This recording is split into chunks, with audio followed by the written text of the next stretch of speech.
Secretary of State Mike Pompeo, the Director of Central Intelligence Agency Gina Haspel, and the Chief Operating Officer of Central Intelligence Agency Brian Gulatow.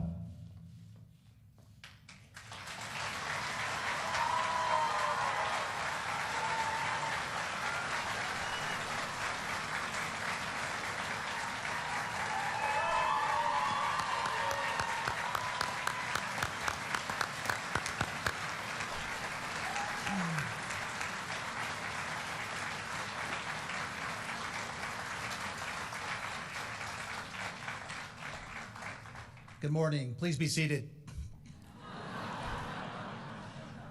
Mr. President, Mr. Vice President, distinguished and honored guests of Director Haspel, welcome to the headquarters of the Central Intelligence Agency.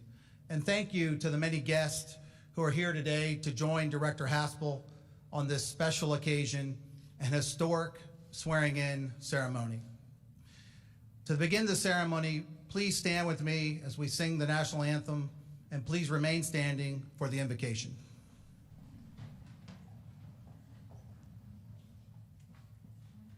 Oh, say, can you see by the dawn's early light what so proudly we hailed at the twilight's last gleaming, whose broad stripes and bright stars through the perilous fight o'er the ramparts we watched were so gallantly streaming. And the rocket's red glare, the bombs bursting in agony prove through the night that our flag was still there. Oh, say does that star-spangled banner yet wave o'er the land of the free and the home of the brave.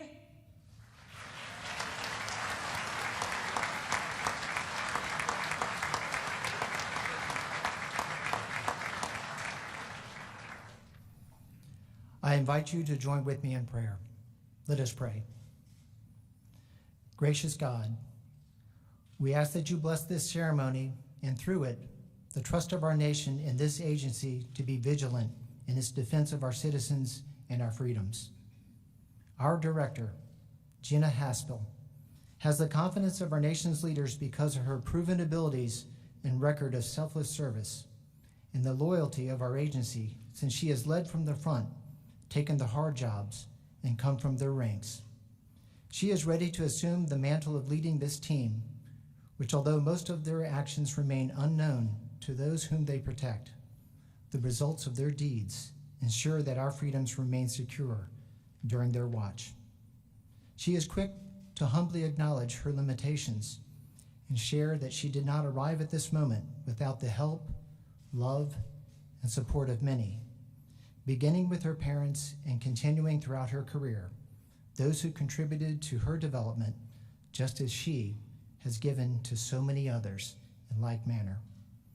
Help her to continue to learn and grow with courage to make decisions under pressure, and the fortitude to discharge the duties of her office with integrity and honor. Help her to provide clear and honest advice with candor to our nation's leaders, and in dark nights, surround her with confidants who can ease the burdens she must bear when making decisions that she alone must make, so that she is not overwhelmed or fall prey to the loneliness that affects other leaders in such high positions of trust. Finally, Lord, grant that she may have joy in celebrating the victories of this team, which she now leads and faithfully guards our nation, ever free as a beacon to others around the world. Amen. Ladies and gentlemen, we are immensely honored to have President Trump at the CIA once again. Please join me in welcoming the President of the United States.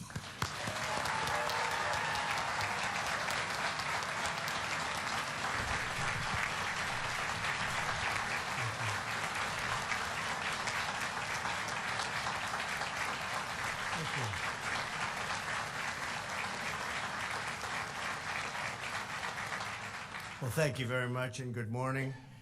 I want to thank all of you and our distinguished guests for joining us today for a ceremony like few will ever have again. This is a very special one, including Vice President Pence, Secretary Pompeo, Secretary Mnuchin, Secretary Chow, Secretary Perry, Secretary Nielsen, Director Coates, and my nominee for the VA Secretary, who will do a fantastic job, Robert Wilkie. Thank you very much. I want to give a special thank you for being here to Chairman and Senator Richard Burr. Thank you very much, Richard. And a very courageous man, he's courageous, Congressman Devin Nunes. Thank you very much, Devin, for being here. Appreciate it. Most especially, I want to thank you, the dedicated men and women of the Central Intelligence Agency. It is a true honor to stand here today before the most elite intelligence professionals on the planet Earth. Nobody even close. You face down our enemies, you protect our families, you stand and watch over our great nation. You don't do it for fame or fortune or glory. You do it for your country. America is forever grateful. Thank you very much. We're here today for the swearing in of a very special person, your new CIA director, someone who has served this agency with extraordinary skill and devotion for 30 years, Gina Haspel. Gina, congratulations. There is no one in this country better qualified for this extraordinary office than you. By the way, if you don't agree with that, please let me know now before it's too late, okay? Immediately. Have to do it quickly. You live in the CIA, you live the CIA, you breathe the CIA, and now you will lead the CIA. Congratulations.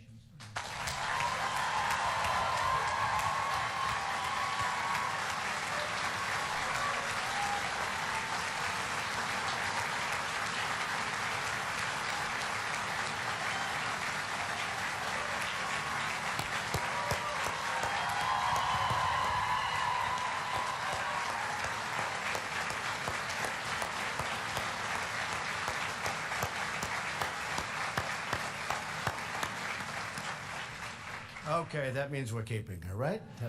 That's what we were waiting for. They love you. They respect you. They respect you, too. A native of Ashland, Kentucky, Gina's father served in the U.S. Air Force. She spent much of her childhood overseas. From a young age, she was instilled with a deep love of our country, which combined with a thirst for adventure. That led her to the CIA. Throughout her storied career at this agency, Gina has truly done it all. She's completed 7 field tours, served as a case officer, recruited assets, run stations, captured terrorists, and disrupted networks that proliferate deadly weapons. They send those weapons all over and you catch them. You're going to get even better now. Better than ever before. You're the best. You're going to be better than ever before, and we're getting you the resources to do it. Our enemies will take note. Gina is tough. She is strong. And when it comes to defending America, Gina will never, ever back down. I know her. Spent a lot of time with Gina. Gina played a crucial role in our fight against Al-Qaeda. Her first day on the job at the CIA's Counterterrorism Center was September 11th, 2001, and she tirelessly hunted terrorists for the next 3 years. She went on to become Deputy Director of the National Clandestine Service and most recently, Deputy Director of the CIA. During her decades of distinguished service, Gina has earned the George H.W. Bush Award for Excellence in Counterterrorism and the Intelligence Medal of Merit. Most importantly, she has earned the universal respect, admiration, and trust of her colleagues here at the CIA, throughout the government, and all over the world. Gina is truly respected. And today, we also mark another proud milestone as Gina becomes the first woman ever to lead the CIA.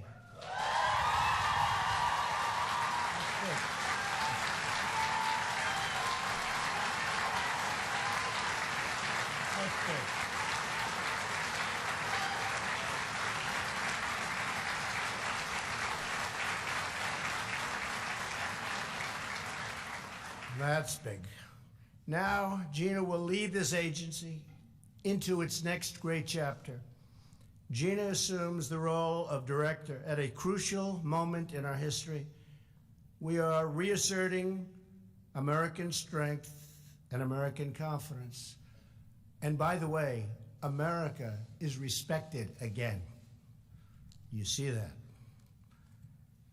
Instead of apologizing for our nation, we are standing up for our nation, and we are standing up for the men and women who protect our nation.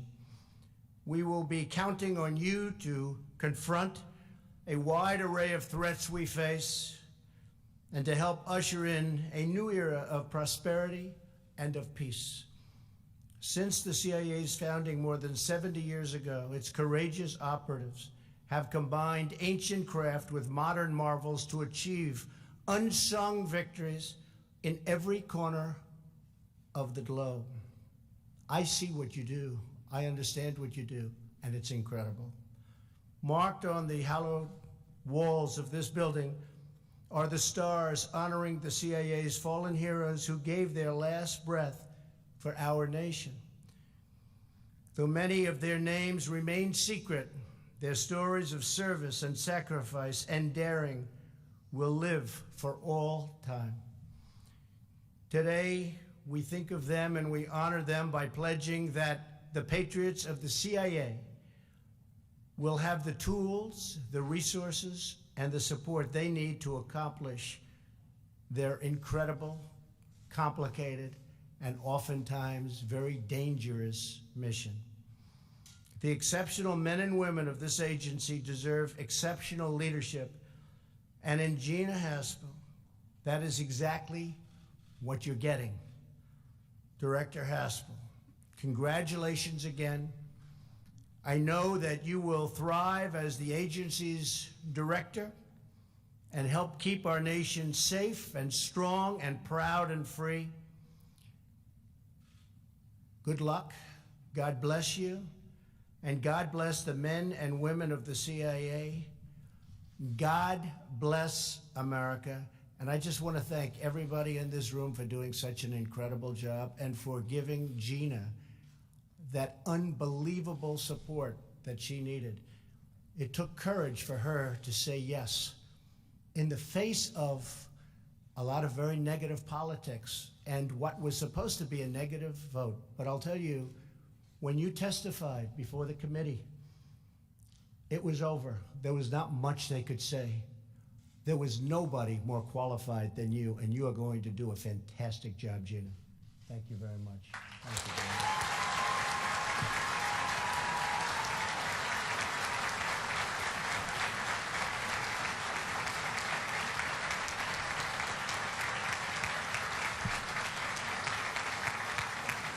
So with that, I'd like to ask our great Vice President to administer the oath of office. Thank you all very much. Thank you.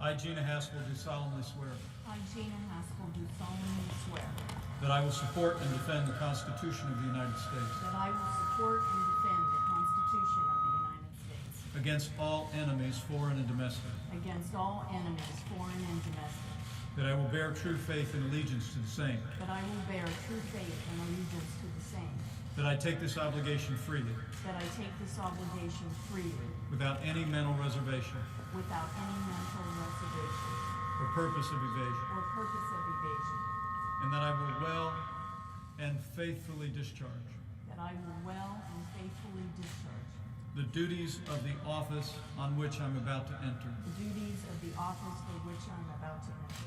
So help me God. So help me God.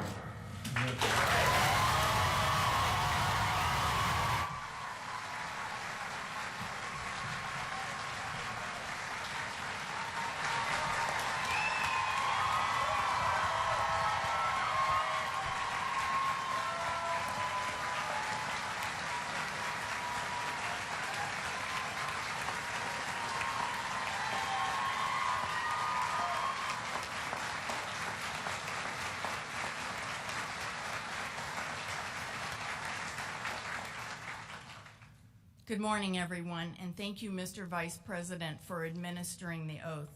Let me begin by thanking President Trump for joining us today and for offering those kind words. Mr. President, it means a great deal to me and to the agency that you made time to come out to Langley for this ceremony.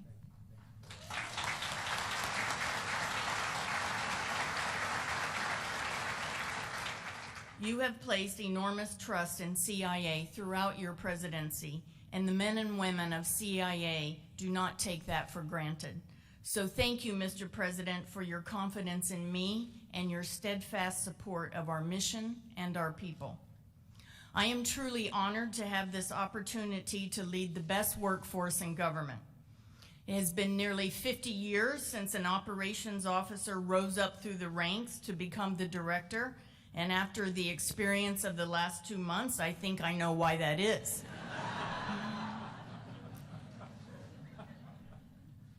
I look out in the crowd today and I see a strong representation of the CIA's past, present, and possibly even the future.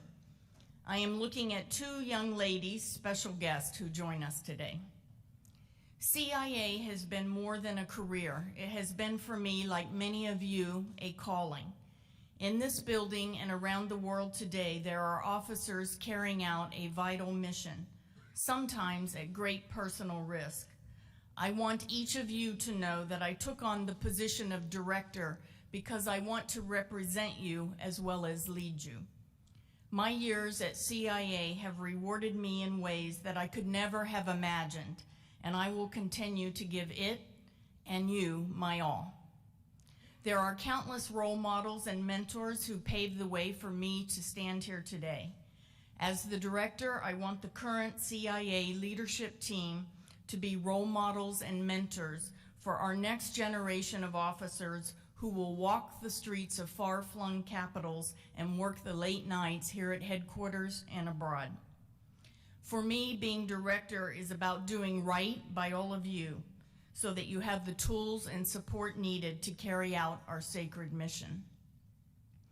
Every CIA officer has taken the same oath that I just did to support and defend the Constitution against all enemies. And today, I recommit that I will do everything in my power to justify the faith that President Trump and the American people have placed in us, and to make sure that CIA continues to provide the intelligence needed to keep our country safe. I would be remiss if I did not also note the tremendous pride I take in being the first woman to serve as director. I would not be standing before you today if not for the remarkable courage and dedication displayed by generations of OSS and agency women in roles both large and small, who challenged stereotypes, broke down barriers, and opened doors for the rest of us. I am deeply indebted to them, and I am extremely proud to follow in their footsteps and to carry on their extraordinary legacy. I stand on the shoulders of heroines who never sought public acclaim, but served as inspirations to to the generations that came after them. I also want to express a special thank you and welcome to Eliza and Zoe, who have joined us today. The notes from these two young ladies, ages 6 and 7, sent to me, sat on my desk these last 2 months and motivated me daily. In their own words and pictures, they expressed their excitement about the opportunity my nomination represented, and to Eliza and Zoe, I would simply say, we did it.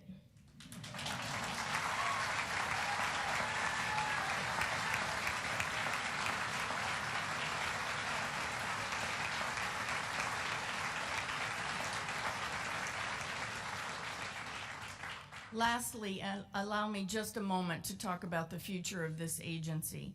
A little over a year ago, Secretary Pompeo first spoke to me about becoming the deputy director. At that time, he said, CIA is the world's preeminent intelligence service, and I want to make sure we position it to stay that way. Mike was right. We are the best, and our challenge is to always be the best. We cannot rest on our laurels. We must learn from the past, but we cannot dwell in the past. We must constantly learn, adjust, improve, and strive to be better. We demand it of ourselves, and America deserves nothing less. That includes boosting our foreign language proficiency, strengthening our partnerships overseas and here at home, and deploying more of our officers to the foreign field. We are a foreign intelligence service, and our workforce and our priorities need to reflect that.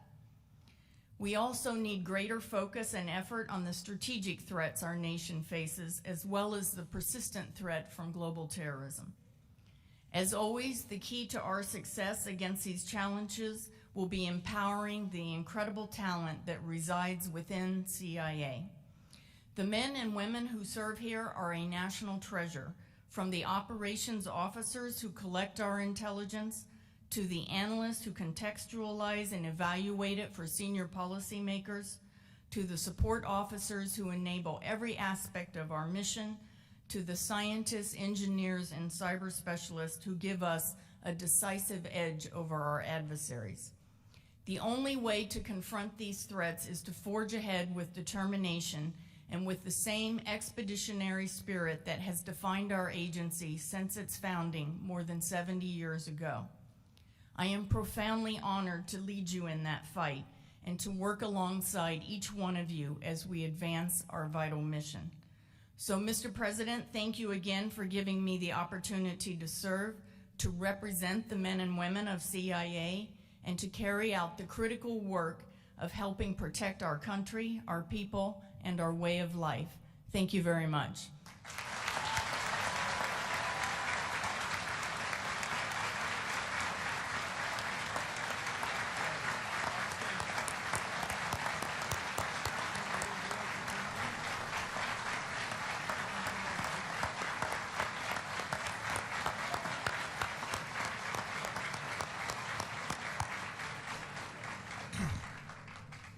On behalf of the Director of the Central Intelligence Agency, thank you to our distinguished guests and to each and every one of you for participating in today's ceremony. As we close the ceremony, I would just ask the audience to please remain in place while the presidential party and Director Haspel depart the lobby. Once they depart the lobby, those in the lower lobby, please exit the front by the seal, and our guests that are here in the upper lobby, please adjourn to the portrait gallery to my right to join the director for a reception. Thank you again for being with us today.